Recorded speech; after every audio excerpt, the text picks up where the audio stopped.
करीब 25 गाड़ियों का काफिला अपने सफ़र के लिए निकला था और इसी बीच उस काफिले पर लगातार एक के बाद एक गोलियां चलनी शुरू हो जाती हैं। 15 मिनट तक लगभग 1000 राउंड फायर किए गए थे। 1000 गोलियां उस काफिले पर मारी गई थीं। सबसे आगे जो गाड़ी चल रही थी, उस गाड़ी से एक व्यक्ति उतरता है। उतरने के बाद कहता है कि गोलियां मत चलाओ, बस यहीं रोक दो, गोलियां मत चलाओ। उस व्यक्ति को देखकर वो कहते हैं कि तुम कौन हो? वो कहता है कि मेरा नाम क्वासी लखमा है। बोले कौन हो तुम? वो कहता है कि मैं आम आदमी हूँ। वो आम आदमी नहीं था, बल्कि विधायक था। उस विधायक से कहते हैं कि तुम साइड में बैठ जाओ। साथ में उसका ड्राइवर होता है, वो भी आकर ज़मीन पर बैठ जाता है और इसके बाद फिर से गोलियां चलनी शुरू हो जाती हैं। लगातार गोलियां चलती रहती हैं। 1.5 घंटे तक जब गोलियां चलती हैं तो इसमें एक दो नहीं, लगभग 32 लोग मौके पे मारे जाते हैं। उसमें छोटे मोटे लोग नहीं थे, बड़े बड़े लोग थे। कई सारी एजेंसियों ने इस मामले की जांच की, ये पता करने के लिए कि आखिरकार ये गोलियां चलाई क्यों गई थीं और 32 लोगों की हत्या क्यों की गई थी। लेकिन कई साल बीत जाते हैं, ये तो पता चल जाता है कि गोली चलाने वाले कौन थे, लेकिन ये कभी नहीं पता चल पाया कि गोली चलवाने वाले कौन थे। आज की जो सच्ची घटना है, उस घटना को सुनने के बाद आप भी हैरान हो जाएंगे, परेशान हो जाएंगे कि आखिरकार कोई किसी की जान यूं ही क्यों ले लेता है। आदाब, नमस्कार, सत श्री अकाल। मैं उस्मान सैफी। आज की जो सच्ची घटना मैं आपको सुनाने जा रहा हूँ, ये सच्ची घटना है छत्तीसगढ़ प्रदेश की। बात कर रहा हूँ मई 2013 की।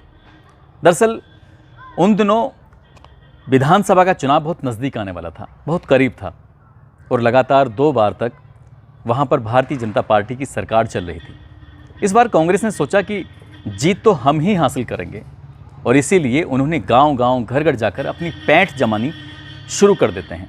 ऐसी पैंठ जमाते हैं कि जगह जगह रैलियां चल रही थी और उस रैली का नाम दिया था परिवर्तन रैली। उस परिवर्तन यात्रा, उसका नाम दिया था परिवर्तन यात्रा। और परिवर्तन यात्रा के नाम पर जनसभाएं हो रही थी, लोगों तक संदेश दिया जा रहा था, कभी एक गांव, कभी दूसरे गांव, कभी कहीं। और उन परिवर्तन यात्रा में बड़े बड़े नेता शामिल थे कांग्रेस के। बात है 25 मई 2013 की। सुकमा में एक बड़ी जनसभा आयोजित की गई थी। उसमें पूर्व मुख्यमंत्री भी आए थे, कई बड़े नेता आए थे, केंद्रीय मंत्री आए थे, कांग्रेस के प्रदेश अध्यक्ष भी थे और एक व्यक्ति का नाम जो बहुत ही इज्जत से लिया जाता था, बस्तर का टाइगर महेंद्र कर्मा, जिसकी लोग देखते ही इज्जत किया करते थे, जिसे देखते ही लोग रेस्पेक्ट किया करते थे। सुकमा में ये जनसभा आयोजित हो जाती है और इसके बाद इन्हें जाना था जगदलपुर रोड पर। गाड़ियों का काफिला है। अब जब चल रहा था तो इसी बीच में जो प्रदेश के अध्यक्ष होते हैं नंद कुमार पटेल, वो महेंद्र कर्मा से कहते हैं कि हम लोग चल रहे हैं और चाहो तो तुम आराम से आ जाना, हम आगे के चलते हैं, तुम पीछे पीछे आ जाना। तो कहते हैं महेंद्र कर्मा, अरे कैसी बात कर रहे हो, अभी तक तो हम लोग साथ ही थे, तो अब साथ क्यों नहीं, चलेंगे साथ, तुम परेशान क्यों होते हो। बस ये काफिला था 25 गाड़ियों का, जिसमें छत्तीसगढ़ प्रदेश के 100 बड़े कांग्रेसी नेता थे और ये काफिला ऐसे ही लगातार चल रहा था। और चलते चलते जब सुकमा से जगदलपुर रोड पर पहुंचा तो रास्ते में एक दरमा घाटी पड़ती है और दरमा घाटी, तोमपाल घाटी, इन 2 घाटियों के बीच में एक जगह है जिसका नाम है झीरम गांव। जैसे ही गाड़ियां झीरम गांव की तरफ पहुंचती हैं, सबसे आगे ट्रक चल रहा था। साधारण ट्रक था, उसमें 2-3 यात्री वैसे ही बैठे हुए थे। और जैसे ही ये झीरम गांव के पास पहुंचता है, झीरम घाटी के पास ये काफिला पहुंचता है, अचानक ही गोलियां चलनी शुरू हो जाती हैं। गोली चलती हैं, रुक जाती हैं। रुकने के बाद एक बड़ा धमाका होता है, इतना बड़ा धमाका कि लगभग 50 फुट के सर्किल में एक बड़ा गड्ढा हो जाता है, गहरा गड्ढा हो जाता है और 20 फुट की गहराई तक उसमें ज़मीन खाली हो जाती है। जिस गाड़ी में धमाका होता है वो गाड़ी उड़कर सीधे लगभग 250 मीटर दूर जाकर खाई में गिर जाती है। और ये दृश्य जब लोगों ने अपनी आंखों से देखा तो लोग सहम जाते हैं। शाम की कोई 4 या 4:30 बजे के आसपास का वक्त रहा होगा और इस धमाके के बाद जो आसपास की गाड़ियां थीं वो भी क्षतिग्रस्त हो जाती हैं। लोग समझ नहीं पा रहे थे, सोच नहीं पा रहे थे। तभी एक आवाज़ लगती है, माइक पर आवाज़ आती है कि तुम्हें चारों तरफ से घेर लिया गया है, भागने की कोशिश मत करना, नक्सलियों का ये हमला है, तुम में से एक भी नहीं बचेगा। बचना चाहते हो तो सरेंडर कर दो, सरेंडर नहीं करोगे तो एक एक व्यक्ति मारा जाएगा। 25 गाड़ियों के उस काफिले में बड़े बड़े नेता शामिल थे, चाहे वो प्रदेश अध्यक्ष हों, विधायक हों, पूर्व मंत्री हों, केंद्रीय मंत्री, इस तरह के लोग जब शामिल थे। फिर उसके बाद लगातार गोलियां चलने लगती हैं।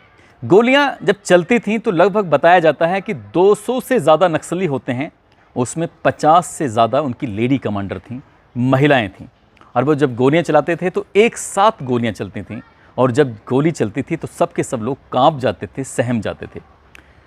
ट्रक में जो बैठे हुए थे सबके सब मारे जाते हैं, चाहे वो ड्राइवर हो, चाहे वो आम आदमी हो।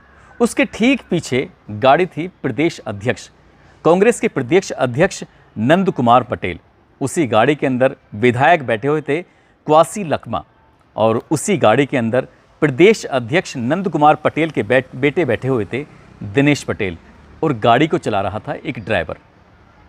नंद कुमार ये समझ नहीं पा रहे थे कि आखिरकार क्या माजरा है क्या नहीं।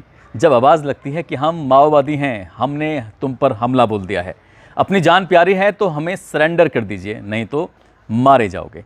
उसके बाद विधायक अपनी गाड़ी से उतरता है, कहता है कि मैं यहीं क्षेत्रीय भाषा में बात करने की कोशिश करूंगा, ये लोग मेरी आवाज़ को समझ जाएंगे।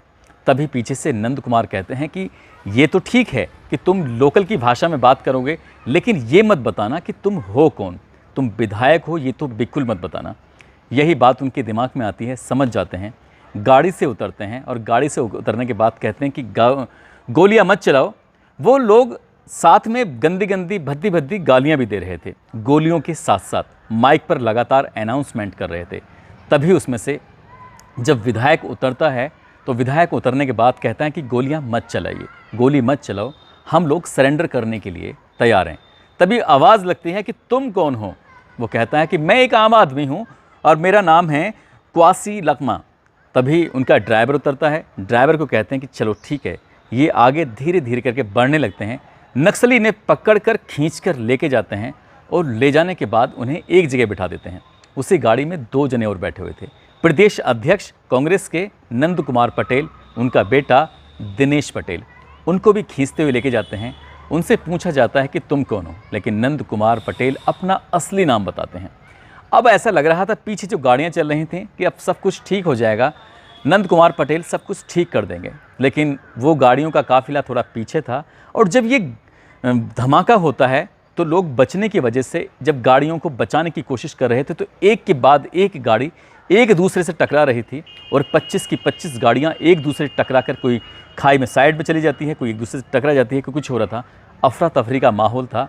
अब यहाँ से नंद कुमार पटेल उनके बेटे को एक तरफ ले जाया जाता है। विधायक अपनी आंखों के सामने देख रहा था। तुरंत ही गोलियों की बौछार शुरू हो जाती है और प्रदेश अध्यक्ष को मौत के घाट उतार दिया जाता है। यहीं पर वो शांत नहीं होते हैं, जबकि यहाँ से उनकी कार्रवाई शुरू हो जाती है। उसके बाद फिर से गोलियां चलनी शुरू हो जाती हैं। 5वें नंबर की गाड़ी में बैठे हुए थे महेंद्र कर्मा, जिन्हें बस्तर का टाइगर कहा जाता है। 4-5 जिलों को मिलाने के बाद एक बस्तर इलाका बना हुआ है, और उन्हीं इलाकों में नक्सलवाद की स्थिति ज़्यादा ख़राब है, और यहीं पर एक पूरा जंगल का इलाका होता है। और जैसे ही बार बार आवाज़ लग रही थी, इतने लोगों की सलामती चाहते हो तो महेंद्र कर्मा जी आप बाहर निकल आइए, सरेंडर कर दीजिए। महेंद्र कर्मा की गाड़ी 5वें नंबर पर थी। गाड़ी को चला रहे थे मलकीत सिंह गेंदू, और उनकी गाड़ी में 2-3 और लोग बैठे हुए थे। तभी महेंद्र कर्मा कहते हैं कि घबराने की ज़रूरत नहीं है, बिल्कुल भी डरने की ज़रूरत नहीं है। सब के सब लोग गाड़ियों से चुपचाप आराम से उतरो, उतरने के बाद ज़मीन पर लेट जाओ, और गोली चलती रहेंगी, तुम पर कोई असर नहीं होगा। आधे घंटे तक और गोलियां चलती हैं। आधे घंटा हो जाता है, फिर पौन घंटा हो जाता है, लगातार गोलियां चल रही थी। गोली में लोग मारे भी जा रहे थे। इस गाड़ियों में सुरक्षा दल भी मौजूद था, इधर से भी गोलियां चल रही थीं। लगभग 2.5 घंटे तक लगातार दोनों तरफ से जब गोलियां चलती रहती हैं, तभी आवाज़ बीच बीच में लग रही थी, यदि सभी लोगों की सलामती चाहते हो तो महेंद्र कर्मा अपने आप को हमारे हवाले कर दो, नहीं तो मारे जाएंगे सब के सब लोग, इसके जिम्मेदार तुम खुद होगे। जब ये बात महेंद्र कर्मा सुनते हैं तो उन्हें लगता है कि अगर लोगों की जान बचानी ही है, आपको बस्तर का टाइगर यूं ही नहीं कहा जाता। लोगों के लिए इन्होंने सलवा जुडूम को चलाने वाले होते हैं महेंद्र कर्मा। ये गाड़ी ये ज़मीन पर लेटे हुए थे, खड़े होते हैं, और खड़े होने के बाद अपने हाथ खड़े कर देते हैं। कहते हैं कि मैं सरेंडर करने को तैयार हूँ, लेकिन मेरे किसी भी आदमी को हाथ मत लगाना, गोलियां मत चलाना। इतना कहना था, 2.5 घंटे हो ही जाते हैं। यहाँ से उनको सीधा खींचते जंगल की ओर लेके जाते हैं। जब जंगल की ओर लेके जा रहे थे तो इस बीच में 1-2 महिला नेता भी थीं, 1-2 जने और भी थे, वो साथ चलते हैं। उनसे भी उनका पता पूछा जाता है और महेंद्र कर्मा पर फिर गोलियां चलनी शुरू हो जाती हैं। गोली 1-2 नहीं चलाई थी, गिनती की 100 गोलियां मारी थीं। उन्हें संभलने का मौका ही नहीं दिया था। जब उनके हाथ पीछे को बंधे हुए थे तभी गोलियां चलनी शुरू हो जाती हैं और उसके बाद जितने भी नक्सली उस आसपास के इर्द गिर्द थे सबके सब नाचने लगते हैं और अपनी लोकल की भाषा में जो गाने होते हैं, गीत होते हैं, उनको गाते थे और नाचना शुरू कर देते थे। समझ नहीं पा रहे थे लोग कि आखिरकार यहाँ चल क्या रहा है। इसी तरह से उन्होंने फिर जो बंदूक के ऊपर जो एक चाकू लगा होता है, उस चाकू से उनको महेंद्र कर्मा को गोदना शुरू कर दिया। लगभग 70 बार चाकुओं से उन पर वार किया गया, हमला किया गया। 100 गोलियां पहले ही मार चुके थे और 70 बार उनको जब चाकू मारे गए तो जाहिर सी बात है कोई इसी इंसान में कहाँ जान बसती है। जैसे जैसे चाकू मारे जा रहे थे वैसे वैसे नक्सली हंस रहे थे, मुस्कुरा रहे थे, गीत गा रहे थे, नाच रहे थे। उनकी लाश पर चढ़ चढ़कर कभी लाश को उठाते थे, कभी हवा में तैराते थे। लोग समझ नहीं पा रहे थे। इसके बाद बाकी सब लोगों को पकड़ा और पकड़ने के बाद जो जिंदा थे उनको एक तरफ बिठा दिया और उसमें जब गिनती करते हैं तो गिनती करने के बाद पता चलता है कि लगभग 29 लोगों की घटनास्थल पर वहीं मौत हो चुकी है। बाकी जो 1, 2, 3 बच्चे थे उनकी जाकर उपचार के दौरान मौत हो जाती है। इसी हमले में पूर्व केंद्रीय मंत्री विद्याचरण शुक्ला थे, वो भी मारे जाते हैं। 29 लोग पहले ही मर चुके थे बाकी के हॉस्पिटल में जाने के बाद। और जब ये खबर सोशल मीडिया पर, जब ये खबर अखबारों में, जब ये खबर टेलीविज़न पर बहुत तेज़ी के साथ चलने लगती है तो लोग इस खबर को सुनने के बाद बहुत ही ज़्यादा आश्चर्यचकित थे कि आखिरकार क्यों मारा इनको। तभी नक्सलियों को एक पत्र मिलता है और पत्र मिलने के बाद कहते हैं कि हमने तो सिर्फ बदला लिया था, क्योंकि इस महेंद्र कर्मा की वजह से हमारे इस इलाके में, बस्तर के इलाके में पैरा मिलिट्री फोर्स की तैनाती की गई थी। इसकी वजह से हमारे कितने ही नक्सली मारे गए हैं, उसका बदला लेने के लिए हमने ये सब किया था। लेकिन कहने वाले ये भी कहते हैं कि विधानसभा का चुनाव बहुत नज़दीक था और विधानसभा में इस बार कांग्रेस की जीत होने वाली थी, तो शायद इसीलिए उन्होंने हमला किया था। हमला राजनीतिक था या नक्सलियों ने किया था, ये तो खैर जांच के बाद ही स्पष्ट हो सकता था। जांच हुई भी, कभी एनआईए ने जांच की तो कभी पूर्व न्यायाधीश की टीम ने जांच की, कभी पुलिस ने जांच की, अलग अलग स्तर से जांच होती चली गई। ये तो पता चला कि जांच के बाद कि नक्सलियों ने, माओवादियों ने हमला किया था। माओवादियों ने 32 बेकसूर लोगों को, जो कांग्रेस के बड़े बड़े लीडर थे, उनको मौत के घाट उतार दिया। लेकिन गोलियां उनसे चलवाई किसने थी, उसका आज तक भी खुलासा नहीं हो सकता है, आज तक भी पता नहीं चल सका है। हालांकि कहने वाले तो तरह तरह के आरोप भी लगाते हैं। दोस्तों, इस पूरे घटनाक्रम को सुनाने का उद्देश्य किसी को परेशान करना नहीं है, किसी का दिल दुखाना नहीं है, बल्कि आपको जागरूक करना है, आपको सचेत करना है।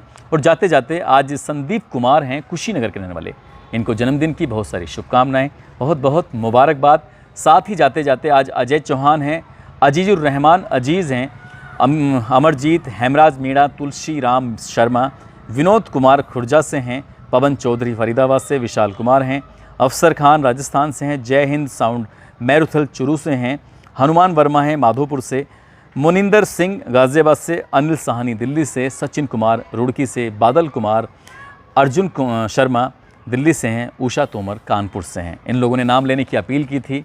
आप सब लोग अपना ख्याल रखें, सुरक्षित रहें। जय हिंद, जय भारत।